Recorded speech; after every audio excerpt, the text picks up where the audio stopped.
April 1945. Berlin was falling. A German colonel escaped the ongoing war and disappeared without a trace. Just recently, a secret cave in the Grey Mountains revealed what he had left behind: a car, a uniform, and belongings frozen in time for almost 80 years. The details are haunting. Scratches in the car, worn fabric on the uniform, and small, unsettling traces of a life lived in the shadows.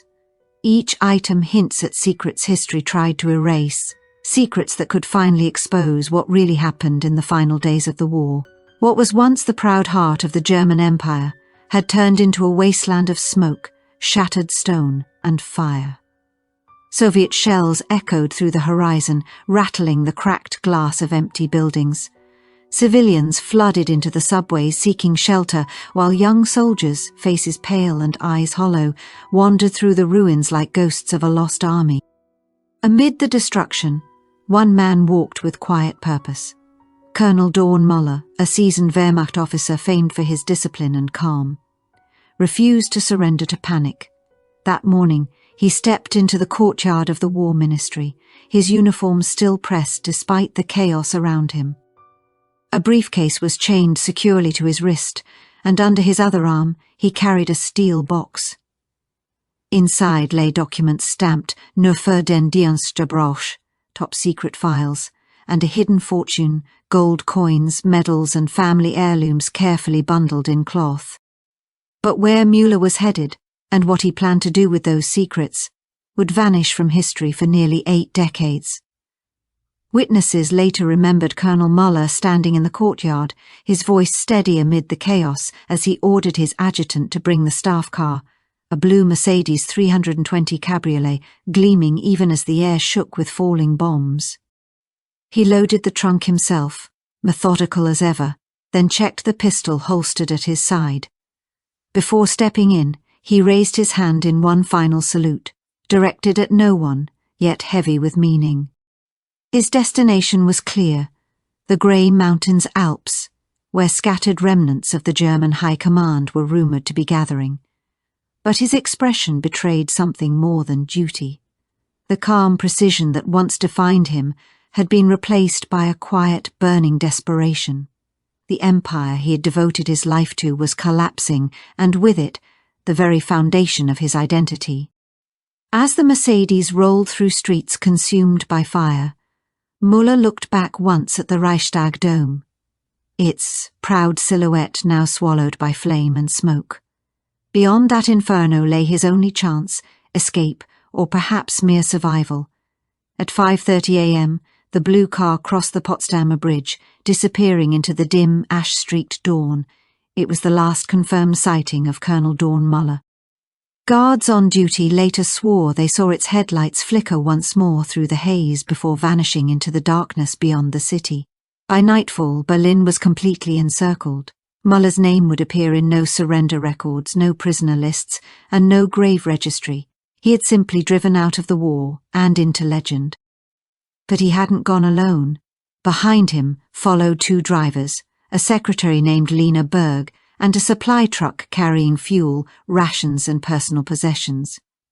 Years later, investigators would piece together fragments of their route, heading southwest toward Rothenstadt before curving south into the deep Grey Mountains forests.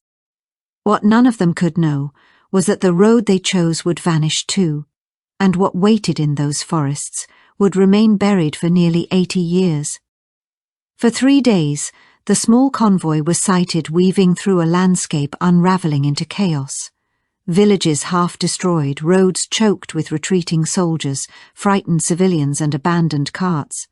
Witnesses recalled the blue Mercedes pushing steadily onward, its polished frame now streaked with mud and ash. Then, near the Czech Republic border, it disappeared. No wreckage, no papers, no trace. It was as if the road itself had swallowed them whole. In the turmoil of the post-war collapse, thousands vanished without a word. Yet Colonel Dawn Muller's case was different. He wasn't an ordinary officer. He was precise, calculating, and far too senior to vanish without reason. Allied intelligence files from 1946 even referenced a rumour. a German colonel had escaped with Empire gold, heading toward the Alpenfestung, the fabled Alpine fortress where the remnants of the Nazi elite supposedly planned their final stand. Others whispered that he carried something far more dangerous than gold: classified research, blueprints and lists of names the Allies were desperate to capture before the Soviets could. When the fighting ended, investigators combed the long route between Rothenstadt and Lindenberg.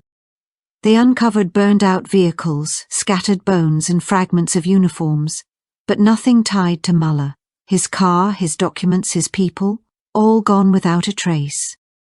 By 1950, the Allies quietly marked him as presumed dead, but the story refused to fade. Strange letters began appearing in Argentina and Chile bearing his signature and seal. In 1952, a photograph surfaced from a cafe in Buenos Aires, a man in his 50s, sharply dressed, bearing an uncanny resemblance to Muller. None of it was ever proven, yet the myth took root. Colonel Dorn Muller, the ghost of Berlin, had escaped the ruins and rebuilt his life somewhere deep in the shadows of South America. Decades later, a discovery in a Grey Mountains cave would challenge that legend and reveal what really happened after the colonel's last sighting. Every year, people vanish without a trace. Don't wait until it's too late for your family. Download this guide now in pinned comment. Knowing these survival secrets could be the difference between life and loss. For years, fortune seekers and amateur historians scoured the lost trails of Saxony and the icy corridors of the Grey Mountains and Alps, chasing the legend of Colonel Muller's missing convoy. The gold, the car, the truth. They unearthed fragments of burned-out steel, buttons, rusted helmets, even bones, but never his. The trail always went cold. As time passed, the story faded from obsession to folklore. Nearly 8 decades after Berlin's collapse, Colonel Dorn Muller had become a ghost of history, his name surviving only in footnotes, conspiracy forums, and the imaginations of those who believed the Reich's last secret had never been found. Then, in January 2025, everything changed. Harper Lane, a military historian from Hamburg, was working alone in the cold basement of the German Federal Records Office in Koblenz, sorting through stacks of newly declassified documents. Most of it was routine: supply lists, troop rosters, dry bureaucratic ledgers. But as she pushed aside a rusted filing cabinet, her flashlight caught the corner of a faded folder wedged behind it. The paper was brittle, the ink barely visible.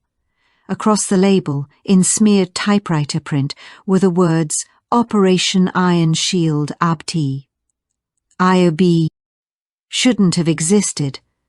The archive logs showed no such file, no corresponding record, nothing. Harper hesitated, her pulse quickening. When she opened it, the air smelled of mold, age and dust.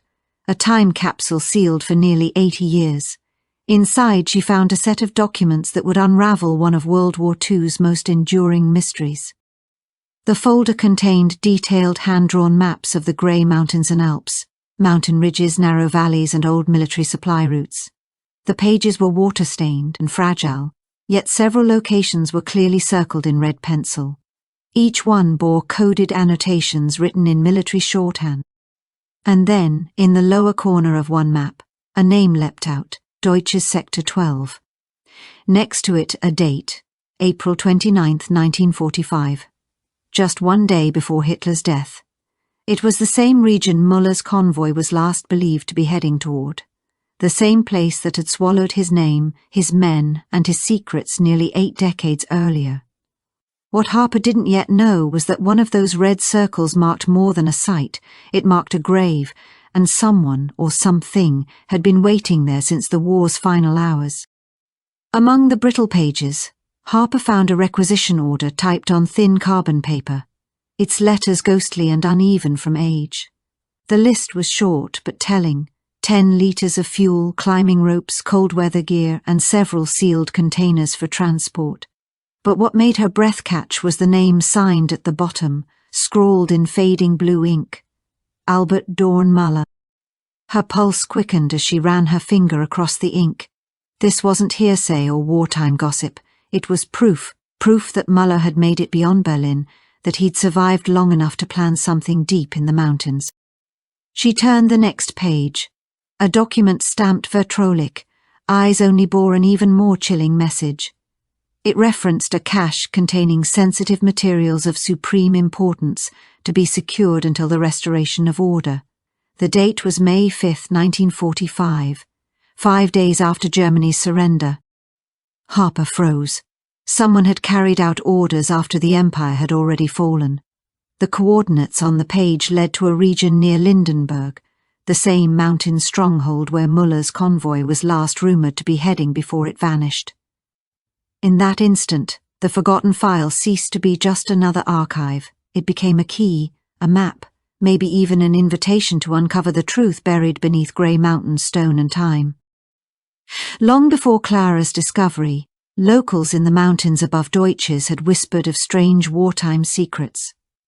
Old men in taverns spoke of the spring of 1945, when soldiers were seen under moonlight, digging in the mist, dragging wooden crates into caves, sealing the entrances with controlled blasts.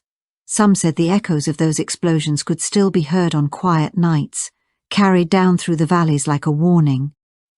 Just as Muller's car had vanished into darkness in 1945, so too had the truth he carried, sealed away, waiting for someone like Harper to open the right door. And soon she would, because one of the coordinates she circled on that map didn't just match the legends, it matched a cave no one had entered since the war. The people who vanish, the secrets that hide. They don't warn themselves. You can. Subscribe to stay one step ahead. For generations, treasure hunters and thrill seekers had scoured the mountains of grey mountains, driven by rumour, greed, and the promise of empire gold. They arrived with metal detectors, radar scanners, and boundless hope, convinced they were close to unearthing history's most elusive secret. But the mountains offered them nothing. Empty tunnels, rusted helmets, and collapsed mine shafts were all they ever found. It was as if the earth itself conspired to keep its silence. In the quiet village of Fussen, tucked between the peaks, an old miner named Lothar Kramer had once written a small journal, one that gathered dust for decades, forgotten on a museum shelf. His entries from 1946 spoke of strange nights when the mountains groaned as though alive. He wrote of distant engines echoing through the valleys, muffled voices carried by the wind and, on one unforgettable night, the metallic clang of tools striking stone. But it was a single line on the journal's final page that froze Harper when she later uncovered a copy in the Deutsches Museum archives. There is a sealed cavern near the eastern ridge. I marked it with 3 crosses on the rock. No one should open it. For years, historians had dismissed Kramer's warning as nothing more than post-war superstition, the fractured memories of a man haunted by what he'd seen. But when Harper carefully overlaid the miner's map with the coordinates from Muller's secret file, her disbelief turned to awe. The markings matched. Every ridge, every annotation, every red circle aligned perfectly. The sealed cavern Kramer had sworn should remain closed lay precisely where Operation Iron Shield's final symbol was drawn, the last red circle on Muller's map. The same circle that had haunted Harper since the night she found the forgotten file, the same point where the Colonel's trail had vanished into myth. And now, nearly 80 years later, someone was about to open what Lothar Kramer had warned should never be disturbed, and if Muller had indeed made it that far, the truth might still be waiting inside, frozen in darkness, untouched since the day Berlin burned. August 2025. The air above Lindbergh hung thin and silent, the mountains veiled beneath a pale morning sky. In a restricted zone of the national park, closed for decades due to unstable ground, 2 professional spelunkers, Mark Vogel and Johann Klein, were conducting a geological survey, mapping an uncharted cave system that had never appeared on any official record. Neither of them knew they were about to uncover one of the most haunting relics in modern German history. The entrance was narrow, barely large enough for a man to crawl through, a jagged slit in the earth hidden by moss, roots and decades of fallen debris. They squeezed through one at a time, their headlamps slicing through the suffocating dark. The air was heavy and cold, each breath clouding before their eyes. As they descended deeper, the natural rock walls gave way to something unsettling. The tunnel ahead ran too straight, too even. It didn't look like nature's work. Mark stopped. His beam caught a faint discoloration on the wall, a section where the stone's texture didn't match the rest. He tapped it lightly. The echo came back hollow. Johann joined him, and together they began loosening the edges with careful precision. A single stone shifted, then another. With a low, echoing crack, the wall gave way. Dust billowed into the tunnel as something metallic shimmered beneath the surface. At first it seemed like a piece of machinery, an old support beam or rusted pipe, but as Mark brushed away the dirt, his hand froze mid-motion. There, embedded in the rock, was the unmistakable curve of a Mercedes grille. Its once silver emblem, half buried under decades of earth, still caught the faint glint of the headlamp's light. The same make and model Colonel Muller had driven out of Berlin in 1945, the blue Mercedes 320 cabriolet that vanished without a trace. And behind that grille, sealed in stone and silence, lay the answer to a mystery that had slept for 79 years. Most people ignore the warning signs and pay the price. Don't let your loved ones be next. Get the guide and learn how to survive the unthinkable. Just beside the exposed grille, Mark noticed something caught in the dirt. A tattered scrap of fabric, grey and brittle with age. He lifted it gently, brushing away the dust. Beneath the grime, an eagle and swastika insignia emerged, its outlines barely visible but unmistakable.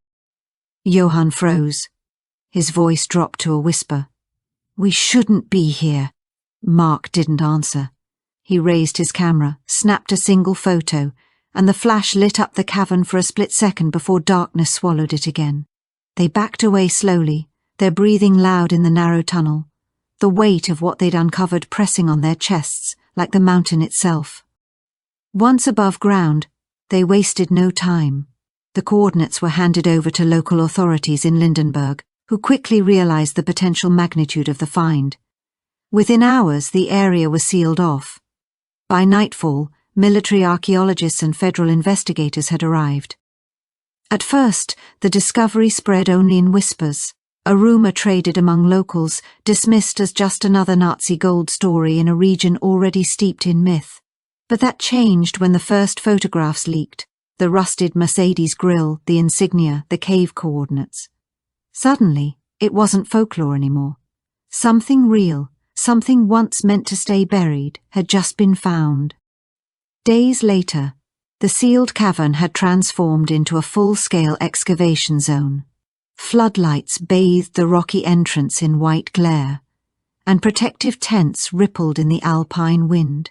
Teams of archaeologists, forensic experts, and military historians worked in near silence, documenting every movement with precision. Then, as the dust settled and the cave's heart was finally exposed, the team uncovered something that stopped them cold. Something that silenced even the skeptics who had come expecting nothing more than rust and legend.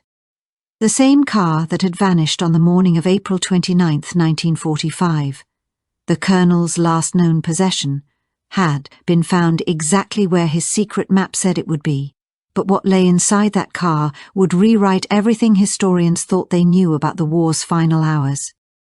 Behind the crumbled wall lay an entire car, perfectly entombed in stone and silence. It was a blue Mercedes 320 cabriolet, its sleek frame astonishingly intact after nearly 8 decades underground. The dry, frozen air had preserved it like a time capsule. Its tires sagged flat, the chrome dulled with rust, but the shape was unmistakable, the same model favoured by Wehrmacht officers during the final days of the war. As the excavation lights swept across the interior, something glinted faintly from within. Resting on the passenger seat was a leather holster, stiff with age yet still recognisable, and inside it a Luger P08 pistol, its metal dark and cold. Then came the papers, stacks of brittle, water-stained documents, some still bearing the Reich's eagle and swastika stamp. The lettering on one was faded but legible. A name stood clearly in black ink: Albert Dorn Muller. No one spoke for several seconds. The only sound was the hum of the floodlights. Then a technician's whisper broke the stillness. "It's him." But that revelation was only the beginning. When the debris was finally cleared from the driver's side, the team froze. Behind the wheel, slumped forward, was the skeletal figure of a man. His hands still rested near the steering column, fingers curled as though he'd been about to turn the key. The bones were pale and dry, the jaw hanging open in a silent exhale that had lasted 79 years. He wasn't dressed as a soldier. Instead, he wore a tattered wool overcoat, civilian, not military issue, no medals, no insignia, no uniform. Whoever he had been, he'd abandoned his rank, his symbols, and perhaps his allegiance.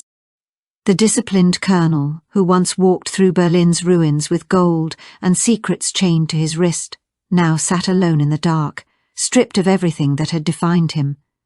But what lay in the briefcase chained to his skeletal wrist would prove that Muller's disappearance wasn't an escape. It was a mission that never ended. The world hides dangers you can't see. Don't leave your loved ones unprepared. This e-book gives you the tools to survive if the unthinkable happens, before it's too late. Inside the glove compartment, investigators uncovered a silver cigarette case engraved with the initials DM, along with a faded photograph of a woman and child whose faces had long blurred into ghostly outlines of the past. For a moment, the excavation team just stood there. The atmosphere shifted. This was no accident scene. It felt more like a burial. There were no signs of a crash, no evidence of violence or collapse. The car hadn't tumbled into this place, it had been hidden here, carefully, deliberately, as if someone wanted it never to be found. By nightfall, word had already slipped past the perimeter. European headlines blazed: "Missing Nazi colonel's car found in Grey Mountains cave." But beneath the excitement, experts were grappling with a chilling question. If this really was Colonel Dorn Muller's car, then who was the man behind the wheel? At first, the mystery seemed almost solved. The skeletal remains were collected, documented, and sent to Munich for analysis. Within days, the preliminary report arrived: male, estimated age between 40 and 50, matching precisely the age Colonel Muller would have been in 1945. But just as investigators prepared to close the case, one small detail in the lab's report changed everything, something that didn't belong to Colonel Muller at all. And it was that detail that would turn a forgotten relic into one of post-war Germany's most disturbing secrets. But soon the story began to fracture. Something about the scene refused to make sense. The condition of the bones suggested the man hadn't died in 1945 at all. Forensic tests placed his death sometime between 1958 and 1965, nearly 2 decades after the fall of Berlin. Even more unsettling, scraps of fabric found near the remains weren't from any wartime uniform. They traced back to a West German textile company that didn't exist until the 1950s. Then came the papers. When investigators examined the Wehrmacht documents recovered from the glove compartment, their confusion only deepened. The ink contained synthetic compounds developed after the war. The files were authentic, but they'd been tampered with or perhaps reprinted long after their creation. Someone had gone to great lengths to rebuild a past that wasn't entirely real. Even the buttons on the overcoat betrayed the lie, stamped with a manufacturer's mark from 1957. Whoever had entombed the car hadn't simply buried evidence. They had curated it, selecting what to preserve, what to forge, and what to conceal. But why? And buried within that careful deception was a truth someone clearly wanted to keep hidden. But when investigators finally traced the post-war fabric tag to its original supplier, they uncovered a name that connected the cave to a secret far darker than anyone expected. If you care about protecting your family from what history and the world hide, hit subscribe. Every second counts. The excavation expanded under heavy security, the entrance now guarded day and night. Rumours raced through Lindbergh, whispers of a Cold War cover-up, lost Nazi gold, even secret experiments smuggled out of Berlin in the war's final days. Harper, now officially assigned to the investigation, stood at the mouth of the cave as floodlights buzzed overhead. Her voice was barely audible over the hum of generators. "Someone wanted this to be found," she said quietly, breath curling in the cold, but not understood. Weeks later, a deep penetration scan revealed something they'd missed, a narrow tunnel leading deeper into the rock, sealed off by a long-ago collapse. The radar images showed a hollow void on the other side. When the team finally cleared the rubble, a stale rush of air drifted out, thick, metallic and old. What lay beyond would upend everything they thought they knew. The chamber was small and uneven, its floor buried under centuries of debris. At first, it seemed empty, until someone spotted a leather boot jutting from between two stones, a Luftwaffe pilot's boot. Beneath the rubble lay another skeleton, curled inward as if asleep. The bones were dry and fragile. The uniform long dissolved into dust, but the insignia on the boots was still visible. Next to them rested a rusted Walther P-38, its trigger guard half buried in gravel. The man had died facing the wall, not fleeing but waiting, or perhaps guarding.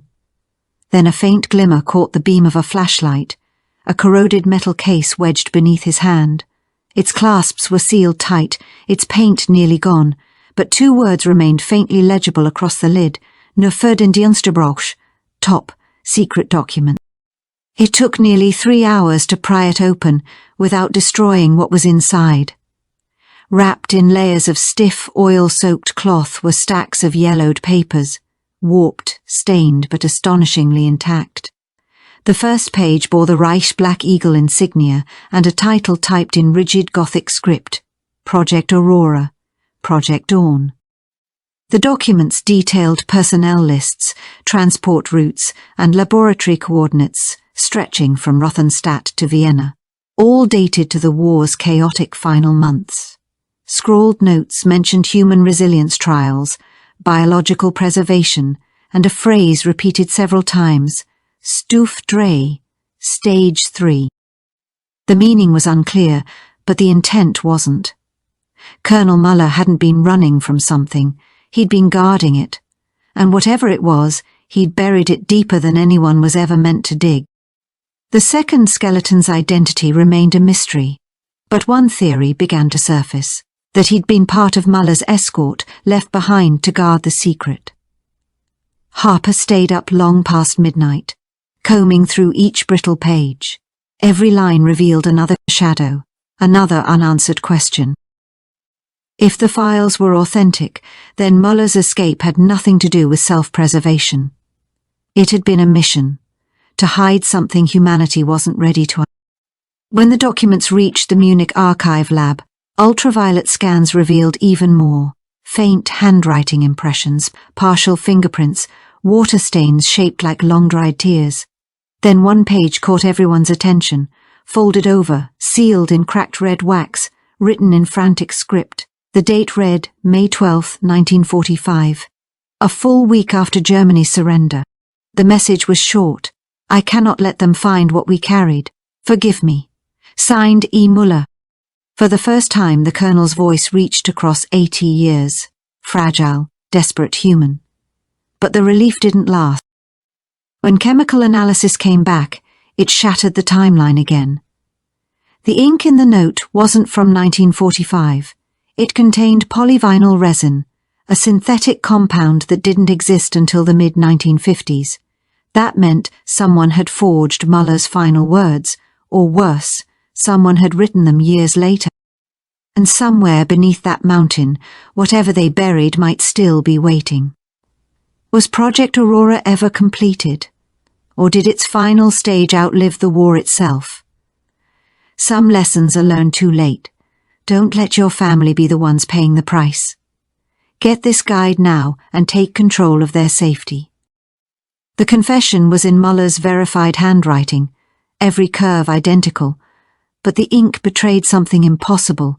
It had been written years after his supposed death. If he had survived the war, then why fake his own end? What was he protecting or hiding? Harper turned the note over. Under infrared light, Faint impressions emerged, numbers, coordinates, storage codes, and one word that sent a chill through her chest. Aurora. It wasn't a confession anymore. It was a warning. Someone hadn't just tried to bury Project Dawn, they'd rewritten history to control it. The deeper she followed Muller's trail, the more it began to feel like he wasn't gone at all, just waiting for someone like her to find him. The same name that vanished from Berlin was reaching through time, pulling her closer. A callback she couldn't escape.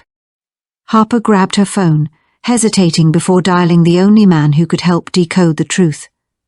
Simon Keller, the archivist who once uncovered Cold War fakes that governments swore never existed.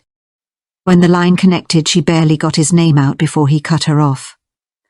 "Harper, where did you get that note?" His voice wasn't curious. It was afraid. And in that instant, Harper realized the hunt for Colonel Muller hadn't ended in the mountains. It was still alive, waiting in the shadows for her next move. Simon was calm, meticulous and unshakably rational, the kind of man who trusted data over stories and facts over feelings. Within hours of studying the excavation reports, he caught something everyone else had overlooked. The rock layers surrounding the buried Mercedes weren't from the 1940s at all. They'd been shifted sometime in the 1960s. Soil compression tests confirmed it. The cave had been reopened nearly 20 years after Muller vanished, then sealed again with a mix of old limestone and modern concrete. That single discovery rewrote the entire timeline. Digging through declassified geological surveys, Simon found an obscure military entry from the Cold War era, a coded NATO operation called Operation Echo, Operation Return. The mission's purpose was listed as retrieval of high-value wartime materials for evaluation under Allied control. The coordinates pointed to the same restricted zone near Hohenwald, the very ridge where Muller's car had been found. It wasn't fortune seekers who had disturbed the cave. It was soldiers, and they'd known exactly what they were looking for. As Simon stared at the faded NATO seal stamped beside the coordinates, one thought wouldn't leave him. If Operation Return had already recovered what lay inside that mountain, then what exactly had Harper and her team just unearthed? Every truth we reveal is a chance to prevent the next mistake. Don't turn away. Hit subscribe for the warnings your family needs. Harper and Simon uncovered fragments of long-buried NATO memos, confirming what many had only whispered, that during the Cold War, Allied units had quietly reopened sealed sites across Germany and Austria to recover hidden Nazi research before the Soviets could. But this site was different. There was no record of what had been taken, or by whom. One grey morning, Simon stood at the cave's mouth, tracing the chill of the rock. "They came back for something," he muttered, "and they made sure no one ever found out." The mountains held their silence, as if guarding the dead and their secrets alike. Weeks passed as the two dug deeper into NATO's archives in Brussels, sifting through blacked-out pages and ghost files. Then Simon froze on one line buried in a half-declassified document, Operation Trident, Top Secret 1959. The mission summary was brief and hauntingly familiar. Recovery and neutralization of the Empire's scientific assets before adversarial acquisition. At the bottom of the memo, one site name stood out like a scar. Sector K-12, Hohenwald, Muller's Cave. The same coordinates Harper had traced from the Colonel's letter were back. Again, in someone else's hands. Someone had returned long after Muller was gone. And whatever they took from that cave, they hadn't taken it far. The pattern began to take shape, and it wasn't what they'd been led to believe. Operation Trident wasn't merely about Cold War containment, it was a covert scavenger hunt tracing the remnants of Nazi research buried before Germany's fall. As Simon sifted through classified fragments, a disturbing thread emerged. The mission had been supervised by a secretive intelligence board composed of American, British and West German officers. Then Harper froze. Her eyes locked on a signature at the bottom of the final report, Major Dawn Muller, identified as Consultant Technical Liaison. Her heart pounded. If this document was authentic, Muller hadn't perished in 1945 as history claimed. He had resurfaced, working for NATO in 1959, but after that the trail vanished completely. No records, no forwarding address, no pension, no trace of his death. It was as if he'd stepped briefly out of the shadows only to disappear again. Harper whispered, "Why come back to Hohenwald after all those years?" Simon stared at the map, the inked coordinates circling Muller's last known position. "Maybe," he said quietly, "he wasn't trying to escape something. Maybe he was guarding it."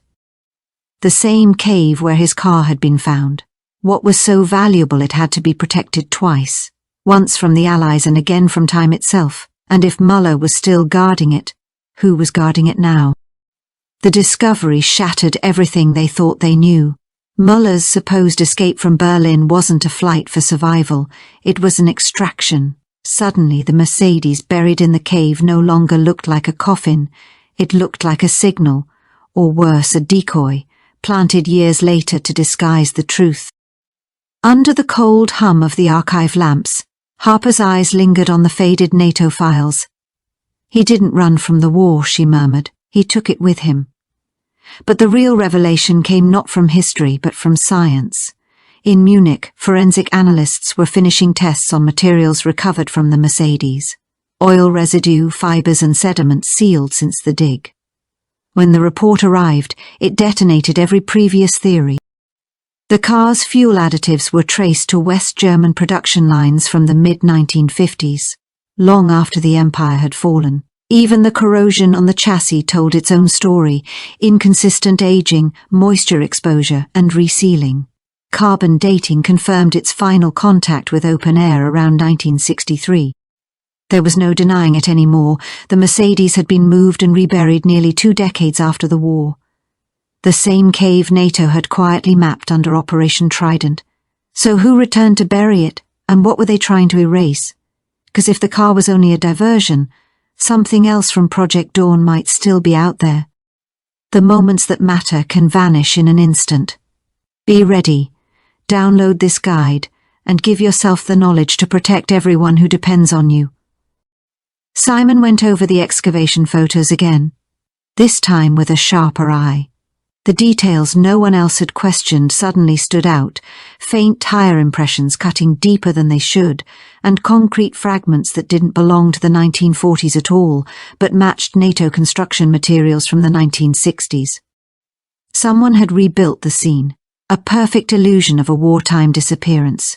What the world believed was a grave had been carefully staged, not to bury a man, but to erase him. Harper's hands trembled as she unfolded Muller's so-called confession. The ink, the paper, the timing, none of it fit. The car's fuel dated to 1963, the letters inked to the same decade. Every thread pointed to one haunting realization: this was never Muller's resting place. It was his deletion from history, the uniform, the papers, even the cave itself, all part of a theater of deception. Someone wanted the world to believe they'd buried a Nazi, Simon murmured, when in truth, they'd hired him. The discovery twisted everything they thought they knew. Muller's car wasn't a symbol of the Third Reich's end. It was evidence of the Cold War's beginning, a monument to how far nations would go to rewrite the past. The same trail that began with a confession had turned into a warning. But if Muller had been erased, who replaced him in the records that followed? And somewhere in those sealed NATO files, Harper was certain his second life was still waiting to be found. By late autumn 2024, the pieces had formed a map too intricate to ignore. Every document Harper and Simon uncovered didn't bring closure, it deepened the labyrinth. Inside a restricted wing of the US National Archives, they unearthed a worn folder-stamped Operation Keystone supplementary assets. The project was already infamous for recruiting German scientists and officers after the war, men whose knowledge had once fueled the Reich's darkest ambitions. Most of the files were expected: engineers, chemists, doctors. But near the bottom, smudged and misfiled beneath consultants, Harper's eyes froze on a single line: Dawn Muller. Beside it, transferred under supervision: Buenos Aires, 1949. Her pulse hammered as she rolled through the microfilm. A faded photograph flickered onto the screen. An older man, heavier, streaks of grey in his hair, but unmistakably him. The caption read, Subject 47 Billions Field Analysis Division. Then the record stopped. The next entry was a death certificate from the Argentine Ministry of Health, dated 1972, issued under a different name, Dawn Volland. No return to Germany, no funeral, no trace. He hadn't vanished in 1945. He'd been extracted, rebranded, and quietly buried under a lie. The man who once swore he couldn't let them find what he carried had resurfaced, working for the very people he once feared. But if Muller lived and died as someone else, what happened to the project he vanished with? Harper realized the truth wasn't buried in Europe anymore. It had crossed the ocean, waiting beneath another name. But the revelation only thickened the fog around the cave. If Colonel Muller had lived comfortably in South America, then who was the man entombed in grey mountains? The skeleton, the Mercedes, the papers, each a carefully placed illusion to sell a single story that Muller had died fleeing Berlin. A perfect decoy. Harper stared at the grainy photograph of Muller, older, alive, hidden in plain sight. He didn't vanish, she murmured. He was erased, deliberately. It all aligned now. His escape had been a sanctioned operation, not a desperate flight. Allied intelligence had hidden him to harvest the knowledge he carried. The so-called Crimson Vault wasn't gold or relics. It was research. The secret foundation of Project Aurora. Yet one question cut through the noise and refused to die. If the real Dawn Muller had passed in Argentina in 1972, then whose bones lay sealed inside that mountain? The answer didn't come from dusty archives. It came from cold science. In a sterile Munich lab, the skull from the Mercedes underwent months of DNA sequencing, bone density testing, and facial reconstruction. When the computer simulation finally began to render, Simon watched the monitor as the contours of a face emerged, and froze. The ghost buried in Muller's grave wasn't a stranger to the project. He was part of it.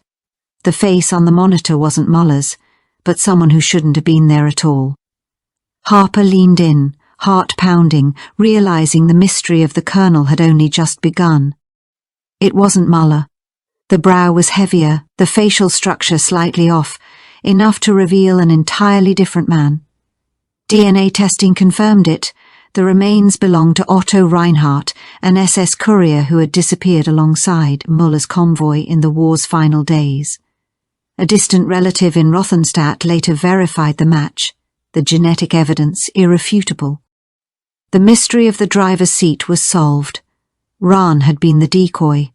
While the world believed Colonel Muller had fled Berlin only to perish in the Grey Mountains, the colonel himself had slipped onto a military transport bound for Allied territory, shielded by the very powers he had once opposed.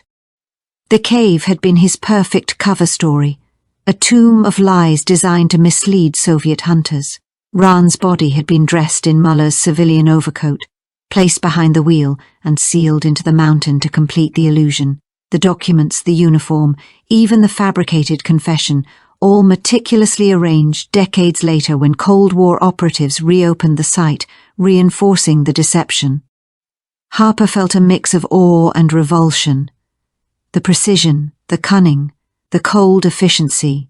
It was exactly what Muller had always embodied. He had escaped justice not once but twice, first from the Reich's collapse, and then from the memory of history itself. The staged grave had kept the colonel hidden for decades. But if Muller had outsmarted the world twice, could he still be alive somewhere, untracked? Harper turned to Lucas, realizing the hunt for the truth was far from over.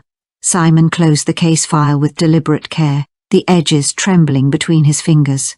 So the man in the cave, he murmured, wasn't Muller at all. He was the one left behind, to die in his place. Harper nodded, her tone hushed. Muller didn't vanish. He made sure someone else did instead. The truth reframed everything. The cave wasn't a grave. It was a monument to deception. The final masterpiece of a man who knew survival wasn't about escaping history, but rewriting it. Winter had draped the grey mountains and Alps in frost by the time the last sweep of the cave was underway. The investigation was nearly complete when a technician tapped the trunk of the Mercedes and noticed an odd resonance. Beneath the corroded metal, hidden under decades of grime, lay a concealed compartment no one had discovered before. With careful precision they forced it open. Inside rested a single glass vial, airtight and dust-encrusted, small enough to sit in the palm of a hand. Inside, 2 microfilm reels were wound tightly, perfectly preserved in oil.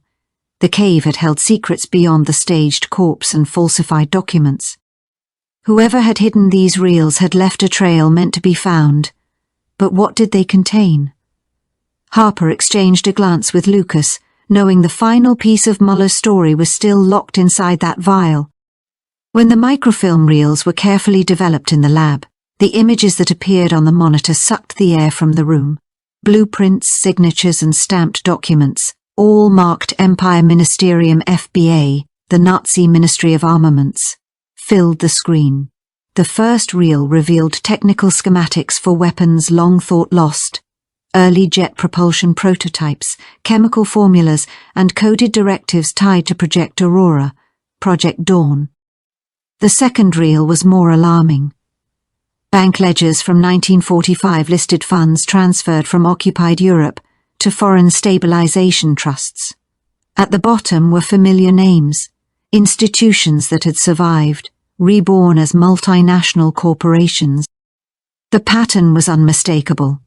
Muller's escape hadn't merely safeguarded secrets, it had safeguarded wealth, money, influence and power, all born from the ruins of war, had quietly been folded into the foundations of the modern European economy.